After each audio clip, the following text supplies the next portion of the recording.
Hello everyone, हमारी immunology series के इस फोर्थ वीडियो लेक्चर में आज हम डिस्कस करने वाले हैं about the antigen presentation by MSC second molecule, जिसको हम एंडोसाइटिक और exogenous pathway of antigen presentation के नाम से भी जानते हैं।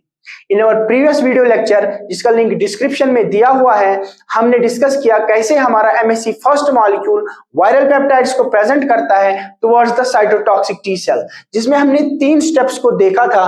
First was the generation of the viral peptides, second was the transport of viral peptides inside the ER lumen, और जहां पे हमारा तीसरा पॉइंट होता है that is the assembly of the viral peptides with the MSc first molecule, जो फिर उन वायरल पेप्टाइड्स को प्रेजेंट करता है towards the cytotoxic T cells that give the response against that viral infected epithelial cell, जहां पे हमने किसी भी न्यूक्लिएटेड सेल की बात की थी। लेकिन जब हम बात करते हैं about the antigen presentation by MSC second molecule, इसमें जिस सेल का हम इंपॉर्टेंट रोल देखते हैं उसको एपीसी बोलते हैं या एंटीजन प्रेजेंटिंग सेल बोलते हैं, जिसकी एग्जांपल्स में हमारी बी सेल, डेंड्रिटिक सेल या मैक्रोफेज आती है।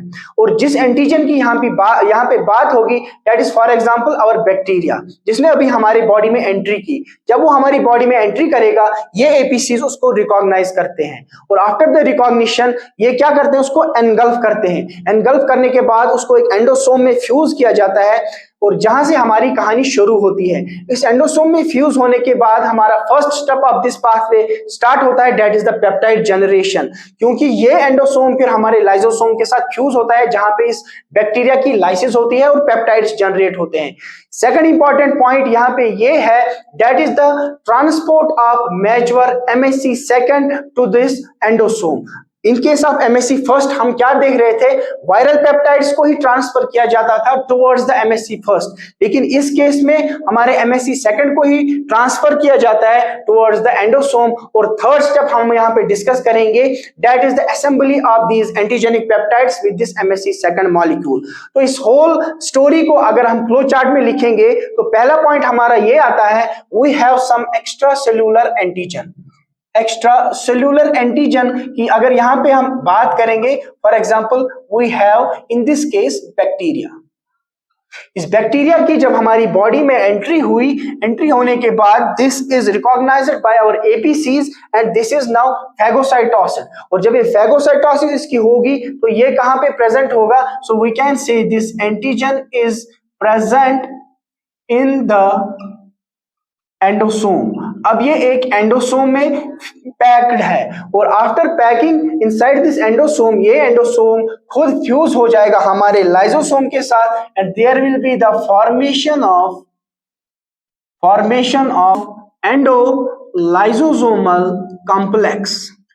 और इस एंडोलाइसोसोमल कॉम्प्लेक्स के अंदर क्या होता है, there is the decrease of pH. For example this is our part of lysosome, और ये पार्ट हमारे एंडोसोम का है, and this is our pathogen या बैक्टीरिया। हमें पता ही हमारे लाइसोसोम में पीएच कम होता है या एसिडिक होता है, that is about 4 to 5 pH. ये पीएच क्या होता है, दिस इज एसिडिक पीएच। और इस एसिडिक पीएच की वजह से क्या होगा, there will be the lysis of this bacteria या पैथोजन, इसकी लाइसिस हो जाएगी। और हम यहाँ पे अब बोल सकते हैं, after the formation of endolysosomal complex there is generation of the antigenic peptides. यहां पे जो हमारा पहला स्टेप है that is now completed. Simultaneously जो हमारा सेकंड स्टेप है that is the maturation of the MSC second molecule. वह मैच्योर होके इस फैगो एंडोसोम या एंडोलाइसोसोमल कॉम्प्लेक्स में आ जाएगा, जहां पे वो असेंबल हो जाएगा हमारे एंटीजेनिक पेप्टाइड्स के साथ। तो कौन सा एमएससी की बात हम यहाँ पे कर रहे हैं, दैट इज एमएससी सेकंड। और ये जब फ्यूज हो जाएगा इन एंटीजेनिक पेप्टाइड्स के साथ, this will now present these antigenic peptides towards the T cell. और इन दिस केस कौन सी टी सेल का रोल इंपॉर्टेंट है, that is our T helper cell, जिसको CD4 पॉजिटिव सेल भी बोलते हैं, और आगे जाके यही CD4 पॉजिटिव सेल रेस्पॉन्स देगी। Now let us understand this whole scenario by the help of this diagram. ये जो हमने यहाँ पे डायग्राम बनाई है, ये कोई एपीसी है। एपीसी मतलब antigen presenting cell, it may be B cell, dendritic cell और मैक्रोफेज। और इस एपीसी का एक कैरेक्टरिस्टिक फीचर है that is the presence of receptor. ये रिसेप्टर का क्या नाम हमने बोला था? दिस इज TLR या टॉल लाइक रिसेप्टर। कहानी कैसे शुरू होती है? हमने बोला whenever there is the entry of any pathogen inside the body, for example this is an pathogen, या हम बोल सकते हैं this is the bacteria, this TLR will recognise this antigen और पैथोजन, और ये अंदर एक सिग्नल भेजेगा for the start of the phagocytosis या एंडोसाइटोसिस। एंडोसाइटोसिस या फेगोसाइटोसिस को हम सिंपली सेल ईटिंग भी बोलते हैं। ये इसको आप खा जाएंगे, अंदर की तरफ ले जाएंगे या एनगल्फ करेंगे, और ये इसको पैक करेंगे किसमें? एक एंडोसोम में। For example this is N endosome and this is this bacteria inside this endosome. और इस एंडोसोम में अगर हम pH की बात करेंगे, इसका pH होता है 6 to 6.5। This is the endosome.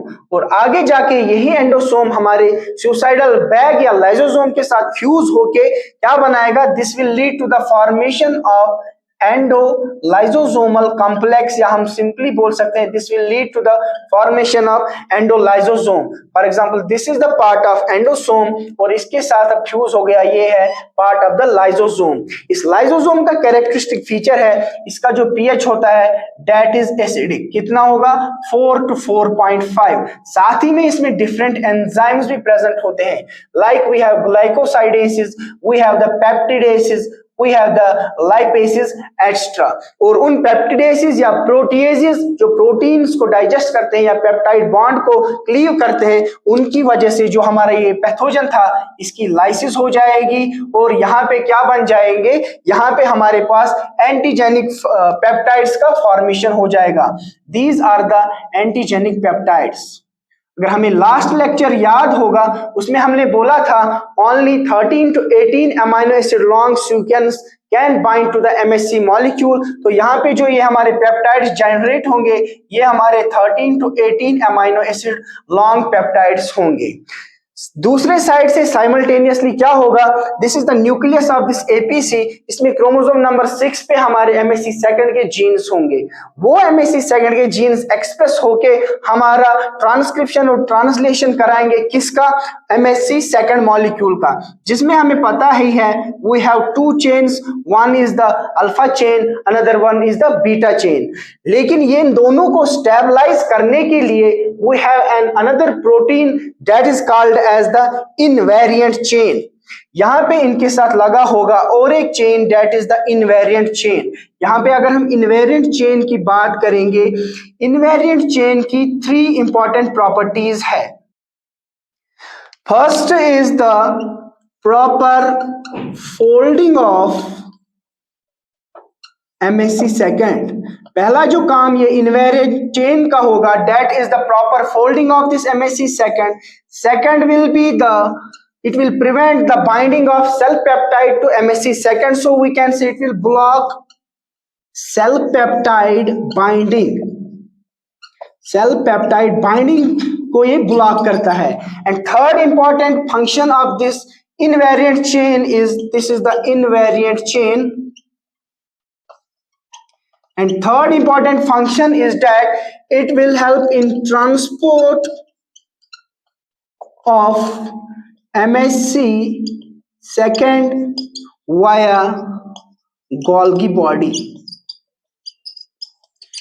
तो यहां पे हमने बोला we have this MHC second molecule that is associated with another protein जिसका नाम है invariant chain।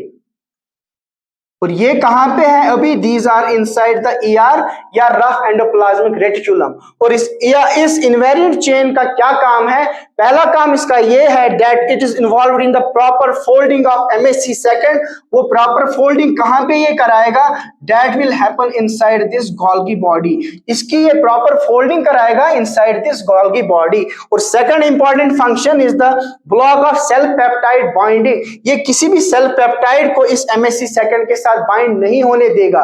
फिर किसके साथ इसको बाइंड करना है? इसको बाइंड करना है इन एंटीजेनिक पेप्टाइड्स के साथ जो इस एंडोलाइसोसोमल कॉम्प्लेक्स में बने हुए हैं। तो यहां तक ट्रांसपोर्ट करने का काम कौन करेगा? That is again our invariant chain. So we say that this invariant chain plus MSC complex is transported via this Golgi body by the help of, कौन हेल्प करेगा? This invariant chain. एक तो proper folding कराएगा, block कराएगा from binding with the self peptide, and third क्या करेगा? Transport to this endolysosomal complex, जिसके अंदर ऑलरेडी बने हुए हैं हमारे एंटीजेनिक पेप्टाइड्स, और इसके अंदर जो है पीएच भी लो है, कुछ एंजाइम्स भी प्रेजेंट है। और पीएच लो होने की वजह से क्या होगा?